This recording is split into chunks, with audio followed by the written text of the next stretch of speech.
അമ്മേ പരിശുദ്ധ അമ്മേ, അമ്മേ പരിശുദ്ധമ്മേ, ദൈവമാതാവേ, ദൈവമാതാവേ, അന്ന് കൃപാസനത്തിൽ പ്രത്യക്ഷപ്പെട്ട് വരാൻ പോകുന്ന മഹാദുരന്തത്തിൽ നിന്ന് രക്ഷപ്പെടാനും എല്ലാവർക്കും വേണ്ടി പ്രാർത്ഥിക്കുവാനും ആവശ്യപ്പെട്ടു. ഈ വേളയിൽ കൃപാസനത്തിലൂടെ ഞങ്ങൾക്കും ഈ ദേശത്തിനും അങ്ങ് മാധ്യസ്ഥം തേടി തന്ന എല്ലാ അനുഗ്രഹങ്ങൾക്കും കൃപകൾക്കും ഞങ്ങളിപ്പോൾ ഹൃദയം നിറഞ്ഞ നന്ദി പറയുന്നു.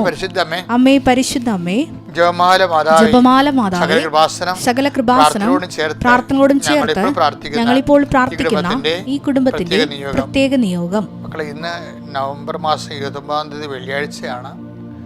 ഇന്നത്തെ നിയോഗങ്ങളാണ് വെക്കേണ്ടത്.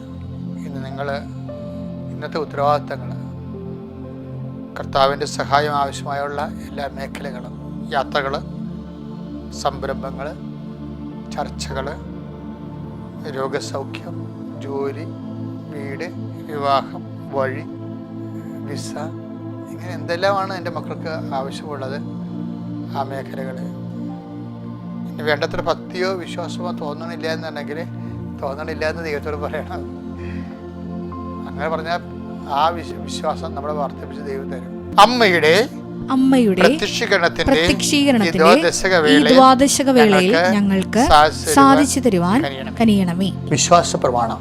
സർവശക്തനായ പിതാവും ആകാശത്തിന്റെയും ഭൂമിയുടെയും സൃഷ്ടാവുമായ ദൈവത്തിൽ ഞാൻ വിശ്വസിക്കുന്നു. അവിടുത്തെ ഏകപുത്രനും ഞങ്ങളുടെ കർത്താവുമായ ഈശോ മിശിഹായിലും ഞാൻ വിശ്വസിക്കുന്നു. ഈ പുത്രൻ പരിശുദ്ധാത്മാവിനാൽ ഗർഭസ്ഥനായി കന്യകാ മറിയത്തിൽ നിന്ന് പിറന്ന് പൊന്തിയോസ് പീലാത്തോസിന്റെ കാലത്ത് പീഡകൾ സഹിച്ച് കുരിശിൽ തറയ്ക്കപ്പെട്ട് മരിച്ച് അടക്കപ്പെട്ട് പാതാളങ്ങളിൽ ഇറങ്ങി മരിച്ചവരുടെ ഇടയിൽ നിന്ന് 3-ാം നാൾ ഉയർത്ത് സ്വർഗത്തിലേക്ക് എഴുന്നള്ളി സർവശക്തിയുള്ള പിതാവായ ദൈവത്തിന്റെ വലതുഭാഗത്തിരിക്കുന്നു. അവിടെ നിന്ന് ജീവിക്കുന്നവരെയും മരിച്ചവരെയും വിധിക്കുവാൻ വരുമെന്നും ഞാൻ വിശ്വസിക്കുന്നു. പരിശുദ്ധാത്മാവിലും ഞാൻ വിശ്വസിക്കുന്നു. വിശുദ്ധ കത്തോലിക്കാ സഭയിലും പുണ്യവാന്മാരുടെ ഐക്യത്തിലും പാപങ്ങളുടെ മോചനത്തിലും ശരീരത്തിന്റെ ഉയർപ്പിലും നിത്യമായ ജീവിതത്തിലും ഞാൻ വിശ്വസിക്കുന്നു. ആമേൻ. സ്വർഗ്ഗസ്ഥനായ ഞങ്ങളുടെ പിതാവേ, അങ്ങയുടെ നാമം പൂജിതമാകണമേ. അങ്ങയുടെ രാജ്യം വരണമേ. അങ്ങയുടെ തിരുമനസ് സ്വർഗത്തിലെ പോലെ ഭൂമിയിലും ആകണമേ. അന്നു വേണ്ടുന്ന ആഹാരം ഇന്ന് ഞങ്ങൾക്ക് തരണമേ. ഞങ്ങളോട് തെറ്റ് ചെയ്യുന്നവരോട് ഞങ്ങൾ ക്ഷമിക്കുന്നത് പോലെ ഞങ്ങളുടെ തെറ്റുകൾ ഞങ്ങളോടും ക്ഷമിക്കണമേ. ഞങ്ങളെ പ്രലോഭനത്തിൽ ഉൾപ്പെടുത്തരുതേ, തിന്മയിൽ ഞങ്ങൾ രക്ഷിക്കണമേ. ആമേൻ. നന്മ നിറഞ്ഞ മറിയമേ, സ്വസ്തി. കർത്താവ് അങ്ങയുടെ കൂടെ സ്ത്രീകളിൽ അങ്ങ് അനുഗ്രഹിക്കപ്പെട്ടവളാകുന്നു. അങ്ങയുടെ ഉദരത്തിൻ ഫലമായി ഈശോ അനുഗ്രഹിക്കപ്പെട്ടവനാകുന്നു. പരിശുദ്ധ മറിയമേ, തമ്പുരാന്റെ അമ്മേ, പാപികളായ ഞങ്ങൾക്ക് വേണ്ടി ഇപ്പോഴും ഞങ്ങളുടെ മരണസമയത്തും തമ്പുരാനോട് അപേക്ഷിക്കണമേ. ആമേൻ. കർത്താവിന്റെ ഉന്നതമായ നാമത്തിന് സ്വസ്ഥം ചെയ്യുന്നു. കർത്താവ് അതീവ പ്രസരിപ്പോടെ ഈ പൊന്നുഷസിനെ നിന്റെ നാം വിളിച്ച് അപേക്ഷിക്കാൻ ഇടയാക്കിയതിൻ്റെ കരുണയാണെന്ന് ഞങ്ങൾ കരുതുന്നു. കർത്താവിൻ്റെ നാമം നിന്റെ അവകാശം ഓഹരിമാകുന്ന തിരുസഭയുടെ കരുണയായിരിക്കണം. അങ്ങയുടെ മക്കൾ നെഞ്ചിലും നെറ്റിലും മുദ്ര വാങ്ങിച്ചിട്ടുള്ള വിശ്വാസത്തിന് മുദ്ര വാങ്ങിച്ചിട്ട് അങ്ങയുടെ മക്കൾ നമ്മുടെ ശിരസുകളെ അങ്ങയുടെ തിരുസന്നിധിയിൽ കൈകൾ കുപ്പി നിൽക്കുന്ന ഈ പ്രഭാതത്തിലെ നിന്റെ തിരുമുറുവാർന്ന വലതുകരം മക്കളുടെ ശിരസിൽ കൊടുക്കണം പ്രാർത്ഥിക്കുന്നു. അവിടെ യാത്രകൾ, എൻ്റെ കാലുകൾ മലയാളികളുടെ കരുത്ത് നൽകണമെന്ന് പ്രാർത്ഥിച്ചതുപോലെ കർത്താവ് മക്കളുടെ സഞ്ചാരം, ഇന്നത്തെ യാത്ര എവിടെയെല്ലാമാണോ ആരെല്ലാം കണ്ടുമുട്ടുന്നു, പോകുന്ന വഴികളെ സംബന്ധിച്ച് പ്രാർത്ഥിക്കുന്നു, കണ്ടുമുട്ടുന്ന വ്യക്തികളെ സംബന്ധിച്ച് പ്രാർത്ഥിക്കുന്നു, ഉപയോഗിക്കുന്ന വാഹനങ്ങളെ സംബന്ധിച്ച് പ്രാർത്ഥിക്കുന്നു. കർത്താവിൻ്റെ കരുണ, കർത്താവ് ഞങ്ങളുടെ അശ്രദ്ധയിലും ഞങ്ങളുടെ പലതരത്തിലുള്ള മിസ്സിംഗ് ആയിട്ടുള്ള സമയങ്ങളെല്ലാം കർത്താവെ നിൻ്റെ പ്രത്യേക പരിപാലന ഞങ്ങൾക്കുണ്ടാകണമെന്ന് പ്രാർത്ഥിക്കുന്നു. ദൈവത്തിൻ്റെ കരുണ നിങ്ങൾ ആവശ്യിക്കട്ടെ. നിങ്ങൾ പോകുന്ന ഇടങ്ങളിൽ കണ്ടുമുട്ടുന്ന വ്യക്തികളിൽ ചെയ്യുന്ന പ്രവൃത്തികളിൽ എല്ലാം പരിശുദ്ധാത്മാ ദൈവമാതാവിൻ്റെ മധ്യസ്ഥത്തിന് കർത്താവിൻ്റെ വലിയ അനുഗ്രഹങ്ങൾ നിങ്ങളെ ചുഴന്ന് നിൽക്കട്ടെ. എൻ്റെ കർത്താവ് അവിചാരിതമായ കാരണങ്ങൾ, ആകസ്മിക സങ്കടങ്ങൾ, ഞങ്ങളുടെ അവകാശം ഒക്കെ ജനങ്ങൾ നിൻ്റെ നാമത്തിൻ്റെ ശക്തിയാൽ തിരുത്തത്തിൻ്റെ ശക്തിയെ സംരക്ഷിക്കപ്പെടട്ടെ. എൻ്റെ കർത്താവിൻ്റെ ഉന്നതമായ നാമത്തിൽ നിൻ്റെ രോഗപീഠകളെ കർത്താവ് ഏറ്റെടുക്കട്ടെ. നീ കഴിക്കുന്ന മരുന്നുകൾ, നീ ഡെയിലി കഴിക്കുന്ന തുടർച്ചയായി കഴിച്ചുകൊണ്ടേയിരിക്കുന്ന മരുന്നുകൾ നിൻ്റെ ജീവിതത്തിൽ നിന്ന് എടുത്തു മാറ്റാൻ നിൻ്റെ ദൈവം നിന്നെ അനുഗ്രഹിക്കട്ടെ. നിൻ്റെ വലിയ ശക്തിയിലേക്ക് ആവശ്യിക്കട്ടെ. ഉള്ളംകാലം വരെ കർത്താവിൻ്റെ രക്തം പടരട്ടെ. എല്ലാ കോശങ്ങളിലും, പേശികളിലും, അസ്ഥിക്കുഴകളിലും ശരീരകോശങ്ങളിലും കർത്താവിൻ്റെ രക്തം നിറയട്ടെ. മാരക രോഗങ്ങൾ, തീരാവേദികൾ യേശുവിൻ്റെ നാമത്തിൽ മാറിപ്പോകട്ടെ. എൻ്റെ കർത്താവിൻ്റെ ഉന്നതമായ നാമത്തിൽ സഭയുടെ അധികാരത്തിൽ നിൻ്റെ ജീവസന്ധാന മാർഗങ്ങൾ, ജോലിക്ക് വേണ്ടിയുള്ള ശ്രമങ്ങൾ, നഷ്ടപ്പെട്ട ജോലി, ജീവിതത്തിൻ്റെ തകർച്ച തകർച്ചകൾ, ഭാര്യ ഭർത്താക്കന്മാരെ വിഘടിച്ചും ഭിന്നിച്ചും ഇരിക്കുന്ന അവസ്ഥകൾ, ഒരുമിച്ച് ജീവിക്കാൻ ആഗ്രഹിക്കുന്നവരുടെ ആഗ്രഹങ്ങൾ പ്രാർത്ഥനകളായി കർത്താവിൻ്റെ തിരുസന്നിധിയിൽ സമർപ്പിക്കുന്നു.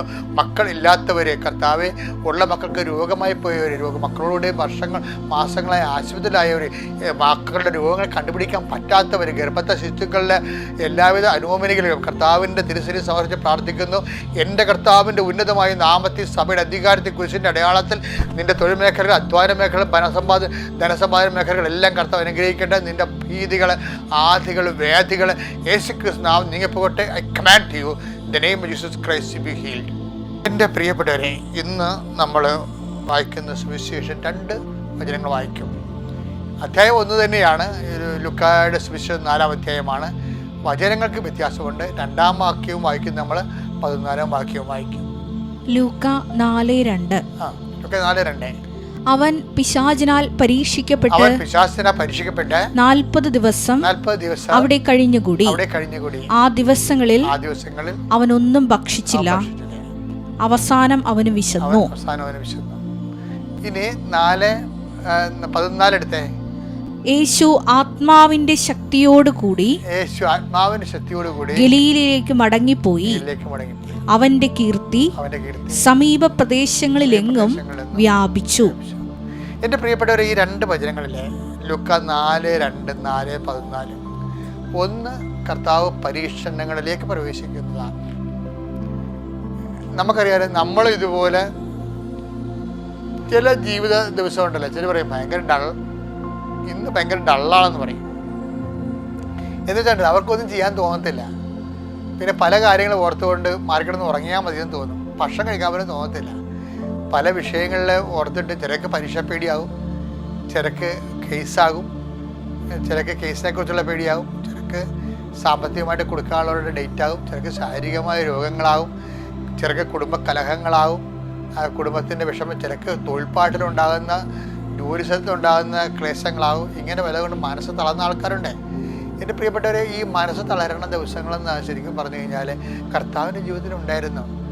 അതിനെ പ്രലോഭനത്തിൻ്റെ കാലം എന്നാണ് വിളിക്കണത്. എന്ന് വെച്ച് കഴിഞ്ഞാൽ നമ്മുടെ വിശ്വാസം ക്ഷയിക്കേണ്ട കാലം. ക്ഷമയോൻ സാത്താൻ എന്നെ ഗോതമ്പ് മണി പോലെ പാറ്റാൻ നോക്കി. I was praying for you. നീ എഴുന്നേൽക്കുക, നീ ശക്തിപ്പെടുക, മറ്റുള്ളവരെ ശക്തിപ്പെടുത്തുക. അപ്പോൾ വിശ്വാസിയെ സംബന്ധിച്ചിടത്തോളം നമ്മൾക്ക് ഇതിന് ഞാൻ വിളിക്കുന്ന പേരെന്താണെന്ന് അറിയാമോ? എംപവർമെൻറ്റ് ടൈം എന്ന് പറയും. എന്ന് വെച്ച് കഴിഞ്ഞാൽ ഫീഡിങ് ടൈം എന്നൊക്കെ പറയും. ഇപ്പോൾ വിമാനത്തിൽ നിന്ന് ആകാശത്ത് വിമാനത്തിലേക്ക് തന്നെ ഇന്ധനം നിറക്കണില്ലേ, അതുപോലെ നമ്മുടെ ജീവിതത്തിൽ ഇന്ധനം നിറക്കുന്ന ടൈമാണ് പ്രലോഭനത്തിൻ്റെ ടൈം, ക്ലേശത്തിൻ്റെ സമയം, രോഗത്തിൻ്റെ സമയം, മറ്റുള്ളവർ നമ്മൾ ഒറ്റപ്പെടുന്ന സമയം, നമുക്കൊന്നും ചെയ്യാൻ പറ്റാത്ത സമയം, നമുക്ക് ഉറങ്ങിയാൽ മതിയെന്ന സമയം, നമുക്ക് എന്തിനു വേണ്ടി ജീവിക്കണം തോന്നുന്ന സമയം. അപ്പോൾ ഇങ്ങനെയുള്ള നിരാശ കാലഘട്ടങ്ങൾ ബൈബിൾ പറയണത് അത് പ്രലോഭനത്തിൻ്റെ ടൈം എന്നാണ്. പക്ഷെ എന്തിനാണ് ഉദ്ദേശിക്കണത്? ആ പ്രലോഭനങ്ങളുടെ സമയങ്ങളെല്ലാം നീ ക്രിസ്തുവിനെ പോലെ വിശ്വാസം നിലനിർത്തുകയും നിൻ്റെ ജീവിത പ്രശ്നങ്ങളെ വചനത്താൽ പ്രതിരോധിക്കുകയും ചെയ്യാൻ വേണ്ടിയാണ് ഈ പ്രലോഭന കാലങ്ങളിൽ നമ്മൾ വചനം വായിച്ചുകൊണ്ടിരിക്കുന്നത്. പ്രലോഭന കാലങ്ങളിൽ നമ്മൾ എന്ത് ചെയ്യണം? നമുക്ക് വായിക്കാൻ തോന്നത്തില്ല എന്നുള്ള കാര്യം സത്യം. പക്ഷേ അതേസമയം തന്നെ വായിക്കാൻ കഴിഞ്ഞാൽ അത് ഭയങ്കര സംഭവിക്കും. അതുകൊണ്ട് എൻ്റെ മക്കൾ ക്ലേശകാലങ്ങളിൽ പ്രാർത്ഥനയുടെ കാലമാണത്. ആ ക്ലേശകാലങ്ങളെന്ന് പറയുന്നത് വചനം വായനയുടെ സമയമാണ്. ക്ലേശകാലങ്ങളെന്ന് പറയുന്നത് വചനം പ്രാവർത്തികമാക്കുന്ന സമയമാണ്. കർത്താവ് അതാണ് പറയണത്, നിൻ്റെ കർത്താവായ ദൈവം ഞാനാകുന്നു എന്ന് എഴുതിയിട്ടുണ്ടെന്ന്. പക്ഷെ അതിനോട് ഇത് പറഞ്ഞത് എന്താ? മനുഷ്യൻ അപ്പം കൊണ്ട് മാത്രമല്ല ജീവിക്കുക. അപ്പോൾ ഉണ്ടാകുന്ന പ്രശ്നങ്ങളെല്ലാം കർത്താവ് വചനം കൊണ്ടാണ് പ്രതിരോധിക്കുന്നത്. അതുപോലെ നിൻ്റെ ജീവിത പ്രശ്നങ്ങളെയും ക്ലേശകാലത്ത്, പ്രലോഭനകാലത്ത് വചനം കൊണ്ട് പ്രതിരോധിക്കുമ്പോഴേ എന്ത് സംഭവിക്കും? 4:14 സംഭവിക്കും. എന്താണ്? ആ കാലം കഴിയും. എന്നും കൊന്നും ഒരു കാലം ഒന്നും ഉണ്ടാകത്തില്ല. എന്നും കൊന്നും പ്രലോഭനമായിരിക്കത്തില്ല, എന്നും കൊന്നും രോഗമായിരിക്കത്തില്ല, എന്നും കൊന്നും പീഡയായിരിക്കത്തില്ല, എന്നും കൊന്നും ഭാരപ്പെടുന്ന അവസ്ഥയായിരിക്കട്ടെ. അത് കഴിയണ ഒരു സമയം കർത്താവുണ്ട്. അപ്പോൾ എന്ത് പറ്റും? ആത്മാവിൽ അവൻ ശക്തിപ്പെടും. അപ്പോൾ ഈ ടൈം ശരിക്കുമ്പോൾ ഞാൻ ഉദ്ദേശം എന്താണ്? ആത്മാവ് ശക്തിപ്പെടാൻ വേണ്ടി ദൈവം ഒരു ആത്മാവിൻ്റെ പ്രതികൂല കാലങ്ങൾ സൃഷ്ടിക്കുന്ന പോലെയാണ് എനിക്ക് തോന്നിയിട്ടുള്ളത്. അപ്പോൾ അതുകൊണ്ട് എന്തെങ്കിലും സംഭവിച്ചു കഴിഞ്ഞാൽ അത് പ്രാർത്ഥനാകാലമാണ്, അത് വചനവായൻ്റെ കാലമാണ്, എംപവർമെൻ്റ് കാലമാണ്, ഫീഡിങ് ടൈമാണ്, ഇന്ധനം നിറക്കുന്ന കാലമാണെന്ന് ഓർത്തുകൊണ്ട് ഇന്ധനം നിറച്ചുകൊണ്ടേയിരിക്കണം, പ്രാർത്ഥിച്ചുകൊണ്ടേയിരിക്കണം, വചനം പാലിച്ചുകൊണ്ടേയിരിക്കണം, വചനം പ്രാവർത്തികമായിക്കൊണ്ടിരിക്കണം. അപ്പോൾ ആ ടൈം കഴിയുമ്പോൾ വിൽ ബി എംപവേർഡ്. മറ്റുള്ളവരെ ശക്തിപ്പെടുത്താൻ വേണ്ടി മാത്രം നമ്മൾ അതിനെ അതിജീവിച്ചിരിക്കും. അങ്ങനെ ഒരു നല്ല കാലം നിങ്ങൾക്ക് വരട്ടെ.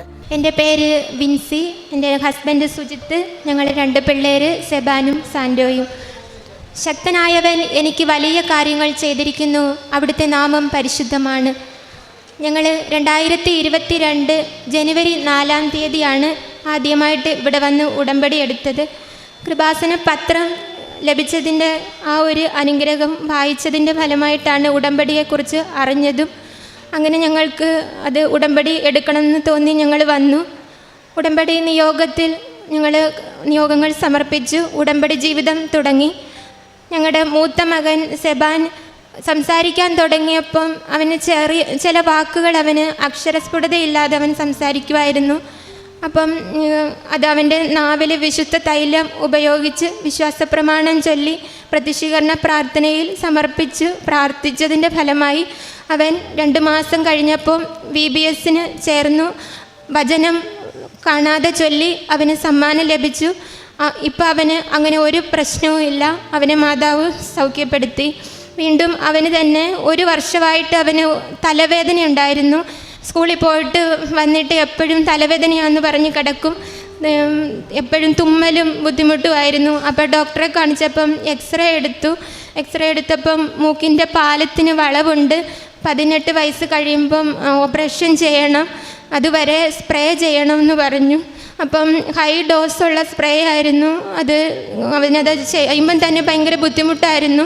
2 പ്രാവശ്യം ഞാനത് ചെയ്തു. പിന്നെ എനിക്കത് അവൻ്റെ ബുദ്ധിമുട്ട് കാണാൻ പറ്റിയില്ല. ഞാനത് നിയോഗത്തിൽ വെച്ച് മാതാവിൻ്റെ വിശുദ്ധ തൈലം മൂക്കിൽ കുരിശ് വരച്ച് അവന് പ്രത്യക്ഷീകരണ പ്രാർത്ഥന ഞാൻ ചൊല്ലിക്കൊടുത്ത്, ഞാൻ 5:30 പ്രാർത്ഥിക്കുന്നത് കൂടാതെ അവൻ എഴുന്നേറ്റ് വരുമ്പം അവനും അത് ചൊല്ലിക്കൊടുത്ത് ആ നിയോഗത്തിൽ സമർപ്പിച്ചതിൻ്റെ ഫലമായി അവനിപ്പം അങ്ങനെ പ്രശ്നമൊന്നുമില്ല, സ്പ്രേ ഒന്നും ചെയ്യുന്നില്ല. ഇപ്പം അവൻ എന്നാലും സുഖമായിട്ടിരിക്കുന്നു. മാതാവ് അവനെ സുഖപ്പെടുത്തി. അടുത്തത്, എൻ്റെ പപ്പ 50 വർഷമായിട്ടൊരു മദ്യപാനിയായിരുന്നു. എൻ്റെ പപ്പയുടെ മദ്യപാനം കാരണമാണ് ഞങ്ങളിവിടെ ഉടമ്പടി എടുക്കാൻ വന്നത് തന്നെ. ഞങ്ങൾ 2 പെൺപിള്ളേരാണ്. വീട്ടിൽ ഭയങ്കര സമാധാനക്കേടായിരുന്നു. ഞങ്ങൾ ഒത്തിരി വിഷമിച്ചിട്ടുണ്ട്. എൻ്റെ പപ്പയുടെ തലയണയിൽ കാശുരൂപം വെച്ച് പ്രാർത്ഥിച്ച്, എൻ്റെ അമ്മയുടെ കയ്യിൽ ഉപ്പ് കൊടുത്ത് അപ്പയുടെ ഭക്ഷണത്തിൽ പ്രാർത്ഥിച്ച് കൊടുക്കണമെന്ന് പറഞ്ഞതിൻ്റെ ഫലമായി ഞങ്ങളുടെ വീട്ടിൽ എന്നും വഴക്കായിരുന്നു. ഒരു ക്രിസ്മസ് ഈസ്റ്ററിന് പോലും ഞങ്ങൾ സമാധാനമായിട്ട് ഭക്ഷണം കഴിക്കുകയില്ല. അയലക്കാരൊക്കെ അറിയും ഭയങ്കര ബുദ്ധിമുട്ടായിരുന്നു. അതിൽ നിന്ന് മാതാവ് ഇപ്പം പപ്പായ ഒരു കുഴപ്പമില്ല, മദ്യപാനവും ഇല്ല. പപ്പായും അമ്മയും സമാധാനത്തോടെ ജീവിക്കുന്നു. അടുത്തത്, എൻ്റെ ഹസ്ബൻഡിൻ്റെ 12 വർഷമായിട്ട് പൈൽസിൻ്റെ ബുദ്ധിമുട്ടുണ്ടായിരുന്നു. അപ്പം അത് കഴിഞ്ഞ ജനുവരിയിൽ അത് ഭയങ്കരമായിട്ട് കൂടിയിട്ട് ഹോസ്പിറ്റലിൽ ചെന്നപ്പം ഈ ജനുവരി ന്യൂ ഇയറിൻ്റെ അന്ന് അപ്പം ഡോക്ടർ പറഞ്ഞു, ഇനി ഇത് ഓപ്പറേഷൻ ചെയ്തേ പറ്റത്തുള്ളൂ, ഇനി ഇത് മരുന്ന് കൊണ്ടൊന്നും മാറത്തില്ല, ലാസ്റ്റ് സ്റ്റേജായി എന്ന് പറഞ്ഞു. അപ്പം അഡ്മിറ്റ് ചെയ്യണമെന്ന് പറഞ്ഞു. ഞങ്ങളുടെ കയ്യിലൊരു നിവൃത്തിയില്ല. ഞങ്ങൾ വാടകയ്ക്കാണ് താമസിക്കുന്നത്. അപ്പം മാതാവേ, ഞങ്ങളിനി എന്ത് ചെയ്യും? 10,000-60,000 രൂപ ഇവിടെ നിന്ന് ഉണ്ടാക്കും എന്ന് പറഞ്ഞു. അപ്പം ഡോക്ടർ പറഞ്ഞു പറ്റത്തില്ല, ഓപ്പറേഷൻ തന്നെ ചെയ്യണം. അപ്പം ഞാൻ പറഞ്ഞു, ഡോക്ടറെ 2 ദിവസം മരുന്ന് കഴിച്ചിട്ട് ഞങ്ങൾ വരാം എന്ന് പറഞ്ഞു. എന്നിട്ട് വീട്ടിൽ പോയി. എന്നിട്ട് പിന്നെ ഞാൻ ലാബിലാണ് വർക്ക് ചെയ്യുന്നത്. അപ്പോൾ ESIയുടെ ഇതിൽ കൊണ്ട് കാണിക്കാമെന്ന് ഓർത്ത് പോയി. അവിടെ സർജൻ ഇല്ലായിരുന്നു. പിന്നെ ഇത് കൊണ്ട് നടക്കാൻ ബുദ്ധിമുട്ട്, ബ്ലീഡിങ്ങും വേദനയും. നമ്മുടെ കൈയുടെ വെള്ളയുടെ വലുപ്പത്തിന് അത്ര വലുതായിരിക്കും വരുന്നത്. അപ്പം വീട്ടിൽ വന്നിട്ട് ഞാൻ പ്രാർത്ഥിച്ച് വിശുദ്ധ തൈലം ഉപയോഗിക്കുകയും ഉപ്പ് മാതാവിൻ്റെ ഉപ്പ് വെള്ളത്തിലിരിക്കുകയും ചെയ്തു. അത് കഴിഞ്ഞ് വീണ്ടും അത് കൂടി തന്നെയാണ് വരുന്നത്, പഴുക്കുന്ന പോലെയായി. ഞാനോ മാതാവേ, ഇനി എന്നാ ചെയ്യും? ഞാൻ ഉപവസിച്ച് പ്രാർത്ഥിച്ചു. എന്നിട്ട് ഒരു ദിവസം രാത്രി ഫുള്ളും പ്രത്യക്ഷീകരണ പ്രാർത്ഥനയും വിശ്വാസപ്രമാണവും മാറി ഞാൻ രാത്രി മുഴുവനും കൈ വിരിച്ച് പ്രാർത്ഥിച്ചിട്ട് വിശുദ്ധ തൈലം ഓരോ തുള്ളി ഉപയോഗിച്ചുകൊണ്ടിരുന്ന. പക്ഷേ ഞാനത് അടപ്പ് തുറന്ന് അത് ഒഴിച്ചിട്ട് പറഞ്ഞു, എൻ്റെ മാതാവേ, നിൻ്റെ മകൻ്റെ രക്തമാണ് ഞാൻ ഒഴിക്കുന്നത്, നീ ഇത് സുഖപ്പെടുത്തണം, ഞങ്ങൾക്ക് വേറെ നിവർത്തിയില്ല എന്ന് പറഞ്ഞു. ഞാൻ 4 മണിയായപ്പം ചെറുതായിട്ടൊന്ന് കിടന്ന് രാവിലെ ഞാൻ നോക്കിയപ്പം ഈ ബലൂണൊക്കെ വീർത്തിട്ട് പെട്ടെന്ന് ചൊങ്ങിപ്പോവില്ലേ കുത്തുമ്പം, അത് ചൊങ്ങി കിടക്കുന്ന പോലെ വീർത്തിരുന്ന ഭാഗം എല്ലാം ചൊങ്ങി മാതാവ് അത് സുഖപ്പെടുത്തി. 3-ാം പൊക്കം അത് പാടെ മാറി. ഇപ്പം അങ്ങനെ ഒരു സംഭവം വന്നതായിട്ട് പോലും ഇല്ല. മാതാവ് അത് സൗഖ്യപ്പെടുത്തി. അടുത്തത് എൻ്റെ അനിയത്തിയുടെ കാര്യമാണ്. എൻ്റെ അനിയത്തിയെ കട്ടപ്പനയിലാണ് കല്യാണം കഴിച്ചിരിക്കുന്നത്. അവളുടെ മോള് പെട്ടെന്നൊരു ദിവസം വയറുവേദനയായിട്ട് ഹോസ്പിറ്റലിൽ അവൾ 3.5 വയസ്സ് അവൾക്ക് കൊണ്ടുപോയപ്പം വയറുവേദനയും ഛർദിയും പനിയൊക്കെ ആയിരുന്നു. അപ്പം അവൾ അടുത്തുള്ള ഒരു ആശുപത്രി കൊണ്ടുപോയപ്പം മരുന്ന് കൊടുത്തെങ്കിൽ മാറിയില്ല.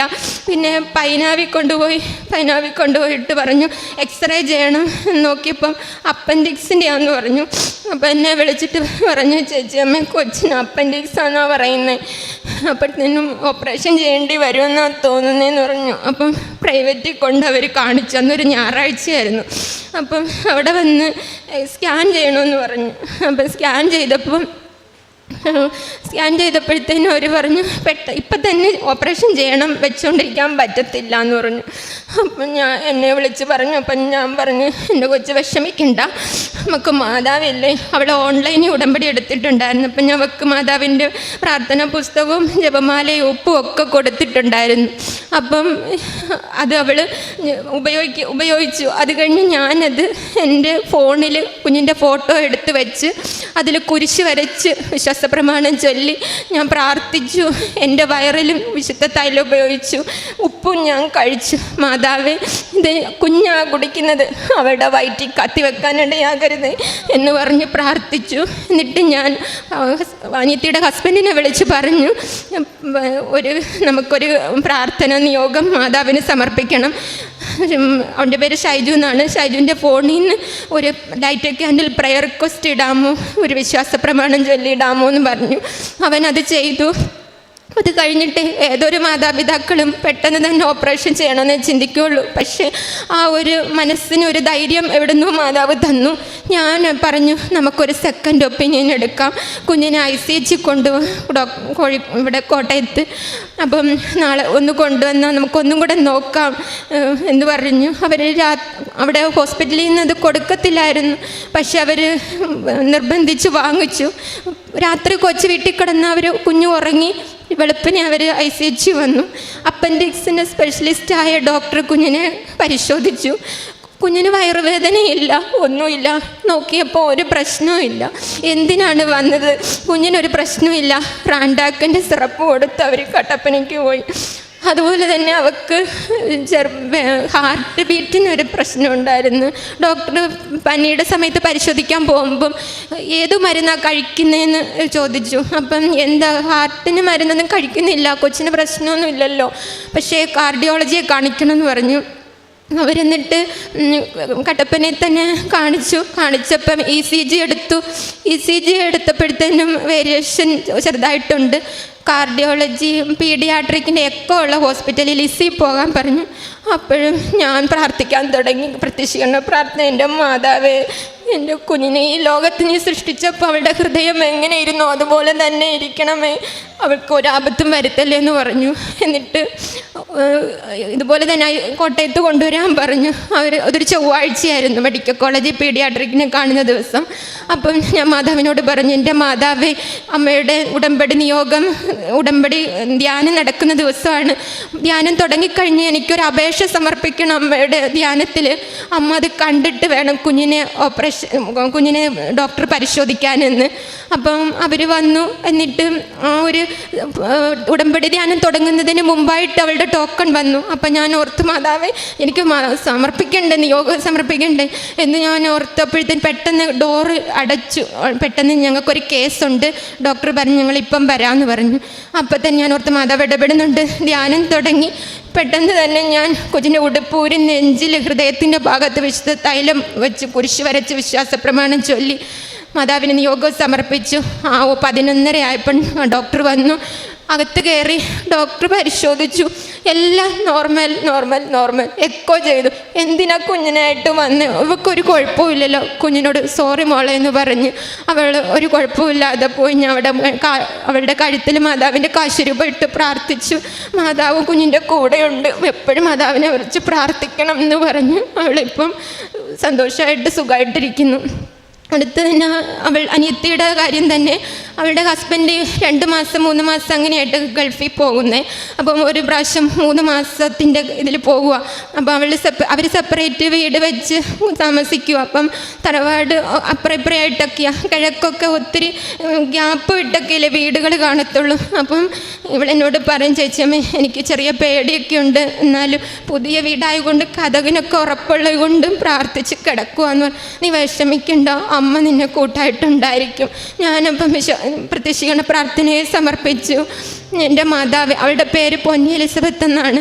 അപ്പം അമ്മ എലിസബത്തിനെ 3 മാസത്തോളം ശുശ്രൂഷിക്കാൻ ചെന്നതുപോലെ എൻ്റെ അനിയത്തിയുടെയും കുഞ്ഞിൻ്റെ അടുത്ത് നീ കാവലായി ഉണ്ടായിരിക്കണമെന്ന് പറഞ്ഞു. ഒരു ദിവസം എന്നെ വിളിച്ചിട്ട് അവൾ പറഞ്ഞു, ചേച്ചിയമ്മ ഇവിടെ ഭയങ്കര കാറ്റാണ്, ജനുവരി മാസത്തിൽ അവിടെ ഭയങ്കര കാറ്റാണ്, മരമൊക്കെ നിലത്ത് മുട്ടി പൊങ്ങുക, എന്നെ രാവിലെ ഒന്ന് വിളിക്കണം കേട്ടോ എന്ന് പറഞ്ഞു. അപ്പം ഇവൾ 2:30 മണിക്ക് എന്നെ വിളിച്ചിട്ടുണ്ട്. അപ്പം ഞാൻ അത് കേട്ടില്ല, ഞാൻ ഉറങ്ങിപ്പോയി. രാവിലെ ആയപ്പോൾ ഞാനത് ഫോൺ നോക്കിയപ്പോൾ അയ്യോ കൊച്ചു വിളിച്ചിട്ടുണ്ടല്ലോ. ഞാൻ അവളെ തിരിച്ച് വിളിച്ചപ്പോൾ ചേച്ചിയമ്മ ഒരു കാര്യം ഉണ്ടായി.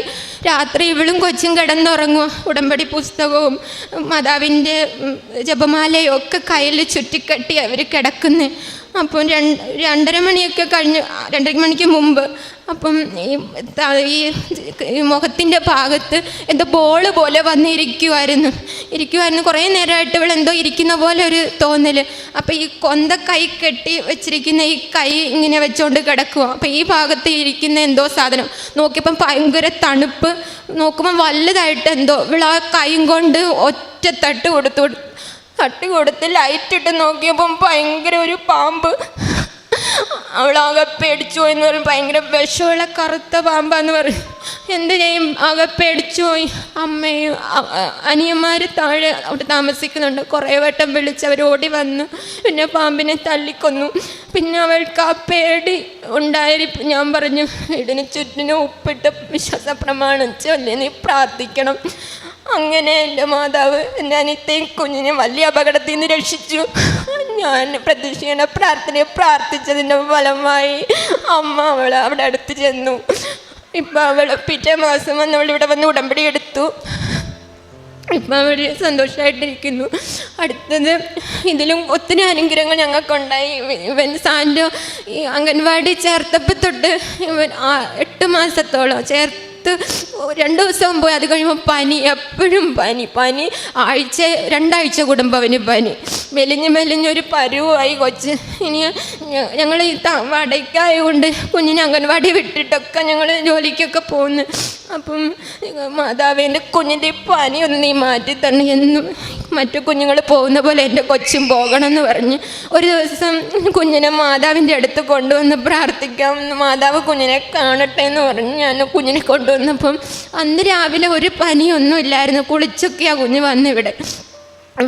ഇവിടെ ഇറങ്ങിയപ്പം ഭയങ്കര പനി, കൊച്ചിന് ഭയങ്കര ചൂട്, തീ പോലെ പൊള്ളുന്നു. ഞാൻ അവിടെ അങ്ങ് ക്യൂ ഉണ്ട് ഉടമ്പടി വസ്തുക്കൾ മേടിക്കുമ്പോൾ ഞാൻ മനസ്സിൽ അപ്പോഴൊക്കെ ഓർക്കുന്നുണ്ട്, ദൈവമേ ഇവിടെ ഒരു പാരസിറ്റമോൾ പോലും ഒരു മെഡിക്കൽ ഷോപ്പ് പോലും. പിന്നെ എൻ്റെ ഉള്ളിൽ എന്തോ തോന്നി, എന്തിനാ ഈ പാരസിറ്റമോൾ അന്വേഷിക്കുന്നത്, ഇവിടെ മാതാവല്ലേ ഉള്ളത് എന്നാണ് ഞാൻ കുഞ്ഞിനെ തോളയിട്ട് ജപമാല ചൊല്ലി അറ്റം വരെ വന്നപ്പോൾ എന്നോട് ആ ചേച്ചി ചോദിച്ചു എന്ത് പറ്റി കൊച്ചിന്. ഞാൻ പറഞ്ഞു കുഞ്ഞിന് പനിയാണ്. ഈ തേൻ കൊണ്ട് മാതാവിൻ്റെ അടുത്ത് പള്ളിക്കകത്ത് കൊണ്ടുവച്ച് കൊടുക്കാൻ പറഞ്ഞ് പ്രാർത്ഥിച്ച് വിശ്വാസപ്രമാണം ചൊല്ലിക്കൊടുക്കാൻ പറഞ്ഞ് ഞാൻ അവിടെ വന്നിരുന്ന് കുഞ്ഞിനെ, മാതാവേ ഇതാ എൻ്റെ കൊച്ചിൻ്റെ പനി നീ കണ്ടോ, നിൻ്റെ ഉണ്ണീശോയെ ഓർത്ത് എൻ്റെ കുഞ്ഞിൻ്റെ പനി നീ കുറയ്ക്കണം, എൻ്റെ കൊച്ച് അംഗനവാടി പോകണം എന്ന് ഞാൻ പ്രാർത്ഥിച്ച് മാതാവിൻ്റെ തൈലം കൊടുത്തു.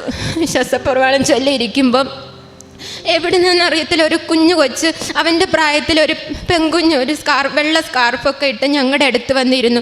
കുഞ്ഞിൻ്റെ സെയിം പ്രായം, കുഞ്ഞു കൊച്ചാ. അപ്പം അവനെ നോക്കി ചിരിച്ചു, എന്നെയും നോക്കി ചിരിച്ചു. അവൻ ആ മേലഴകി ഉണ്ടായിട്ടും അവൻ നോക്കി ചിരിച്ചു. എന്നിട്ട് ഞങ്ങളെ തന്നെ ഇങ്ങനെ തന്നെ നോക്കിക്കൊണ്ടിരിക്കുമോ.